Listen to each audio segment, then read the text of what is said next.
இன்னைக்கு இருக்கிற நிறைய பேர் அடிக்கடி இன்ஸ்டாகிராம் அன்இன்ஸ்டால் பண்ணுவானுங்க. கேட்டால் ப்ராக்ரெசிவாக இருக்குன்னு சொல்லுவானுங்க. ஆனால் அவனை இங்கே எப்படி சும்மா உட்காந்து ரீல்ஸ் பார்த்துட்டு இருந்தானுங்களோ அதே மாதிரி இங்கே அன்இன்ஸ்டால் பண்ணி போட்டு யூடியூப் போய் ஷார்ட்ஸ் பார்த்துட்டு இருப்பானுங்க. இங்கே நம்ம தப்பு என்ன, வீடியோஸ் பார்க்கறது கிடையாது, தேவையில்லாத வீடியோஸ் பார்க்கறது தான், சும்மா உட்காந்து டூம் ஸ்க்ரோல் பண்ணுறது தான். பொதுவாக நம்மளுக்கு எந்த மாதிரி விஷயங்கள் பிடிக்கும்? ஒரு ஆப்போசிட் ஜெண்டர் அட்ராக்டிவாக இருந்தாங்கன்னா, இல்லை அவங்க ஏதாச்சும் ஒரு அட்ராக்டிவான விஷயம் பண்ணாங்க அப்படின்னா நம்ம உட்காந்து பார்ப்போம். நம்மளுக்கு ஏதாச்சும் பிடிச்ச மாதிரி விஷயங்கள், இப்போ பெண்களுக்கெல்லாம் வந்துட்டு இந்த நெயில்ஸ் பண்ணுறது பிடிக்கும், அதனால நெயில்ஸ் பண்ணுற மாதிரி வீடியோஸ் வந்து பார்ப்பாங்க. அதே மாதிரி ஏதாச்சும் கான்ட்ரவர்சிஸ் வந்துச்சு அப்படின்னா அடுத்த வீட்டு பிரச்சனையை வந்துட்டு நம்ம விரும்பி பார்ப்போம். அதை தாண்டி ரொம்ப முக்கியமா நம்மளோட ஒப்பீனியனை இன்னொருத்த பேசுறா அப்படின்னா அதை நம்ம விரும்பி பார்ப்போம். இந்த அல்காரிதம் என்ன பண்ணும்னா, நம்ம எந்த மாதிரி வீடியோஸ் பார்க்குறோமோ அதே மாதிரியான வீடியோஸ் நம்ம எடுத்து திருப்பி காட்டிக்கிட்டே இருக்கும். இந்த மாதிரி பண்றதுனால நம்மளோட ஒப்பீனியனை அது ஸ்ட்ராங் ஆகுது. இப்போ நீங்க வந்துட்டு ஆண்கள்னாலே மோசம் அப்படின்னு நம்ப ஸ்டார்ட் பண்ணீங்கன்னு வைங்களேன், அந்த மாதிரி வீடியோஸ் பார்த்தீங்கன்னு வைங்களேன், ஆண்கள் பண்ண தப்புகளை உங்ககிட்ட காட்டிக்கிட்டே இருக்கும். அதே மாதிரி வயசு வருஷம் நீங்க வந்துட்டு பெண்கள்னாலே மோசம், அவங்க வந்துட்டு கோல்ட் டிகர்ஸ், உங்களை ஏமாத்திடுவாங்கன்னு பார்த்துட்டு இருந்தீங்க அப்படின்னா அதே மாதிரி நியூஸஸ், அதே மாதிரி கண்டென்ட்ஸ் உங்ககிட்ட காட்டிக்கிட்டே இருக்கும். ஏன்னா அந்த மாதிரி விஷயங்கள் நீ பார்க்குற, உனக்கு பிடிச்சிருக்குது, அதனால அதே மாதிரி விஷயங்களை திருப்பி உங்ககிட்ட காட்டுது.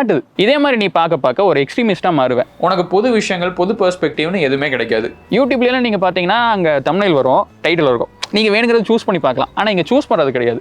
உங்களுக்கு என்ன பிடிக்கும்னு சொல்லிட்டு அவன் நினைக்கிறானோ அதைவே உங்ககிட்ட காட்டுறான். உனக்கு வந்துட்டு வீகனிசம் மேல ஒரு இஷ்டம் இருக்குது, அதனால வீகன்ஸோட வீடியோஸா பாக்குறேன்னு வைய, நீ வீகனிசமோட எக்ஸ்ட்ரீமிஸ்டா மாறிடுவ. நான்வெஜ் சாப்பிட்றவங்களையுமே நீ ஒரு வில்லன் மாதிரி பார்க்க ஸ்டார்ட் பண்ணிடுவ. ஸோ நீங்க சும்மா ரீல்ஸ் டாப்குள்ள போயிட்டு பிளாங்கா வீடியோ பார்க்கறத ஸ்டாப் பண்ணிட்டு ஏதாச்சும் ஒரு கிரியேட்டரை ஃபாலோ பண்ண ஸ்டார்ட் பண்ணுங்க. இப்போ என்ன எடுத்துக்கிட்டீங்கன்னு வைங்களேன், நான் சொல்ற சில விஷயங்கள் நீங்க அக்ரி பண்ணுவீங்க, சில விஷயங்கள் நீங்க வந்துட்டு அக்ரி பண்ணிக்க மாட்டீங்க. ஆனா நான் ஒரு பர்சன், உங்களை மாதிரியே ஒரு ஒப்பீனியன் இருக்கக்கூடிய ஒரு பர்சன். இங்க நான் போற வீடியோஸ் எல்லாம் உங்களுக்கு என்ன பிடிக்கும் அப்படின்னு சொல்லிட்டு அல்காரிதம் பார்த்து உங்களுக்கு கொடுக்குற மாதிரி நான் சூஸ் பண்றது கிடையாது. It's coming from me. என்ன மாதிரியே இங்க நிறைய கிரியேட்டர்ஸ் அவங்க ஓன் ஐடியாலஜிஸோட இருப்பாங்க. அந்த மாதிரி இருக்கிறவங்களை ஃபாலோ பண்ணீங்க அப்படின்னா நீங்க நிறைய விஷயங்கள் தெரிஞ்சுக்க முடியும். அதே மாதிரி நீங்க ஒரு 2 மணி நேரம் 3 மணி நேரம் இருக்கக்கூடிய ஒரு டாக்குமெண்ட்ரி பாக்குறீங்க அப்படின்னா அதுல இருந்து நீங்க நிறைய விஷயங்கள் கத்துக்கலாம். அதே மாதிரி நீங்க ஒரு புக் வாங்கி படிக்கிறீங்க அப்படின்னா அந்த பர்சன் அவன் வாழ்நாள்ல கத்துக்கிட்டது முழுசுமே நீங்க ஒரே புக்ல படிச்சுக்கலாம். நான் சில டைம் போயிட்டு ஃபிளாட் எர்த்தர்ஸோட வீடியோஸ் எல்லாம் பார்ப்பேன், அவங்க என்ன சொல்றாங்க, என்ன நினைக்கிறாங்க அப்படின்னு தெரிஞ்சுக்கிறதுக்காக. அண்ட் ஆல்சோ இப்போ உங்க ஃபீடே வந்துட்டு ரொம்ப மோசமா இருந்துச்சு அப்படின்னா இன்ஸ்டாகிராம்லயே வந்துட்டு உங்க ஃபீடை ரீசெட் பண்றதுக்கு ஒரு ஆப்ஷன் கொடுக்குறான். அது மாதிரி ரீசெட் பண்ணிட்டு நல்ல கிரியேட்டர்ஸா ஃபாலோ பண்ணிட்டு நல்ல வீடியோஸ் பார்த்தீங்க அப்படின்னா நீங்க நிறையவே கத்துக்க முடியும்.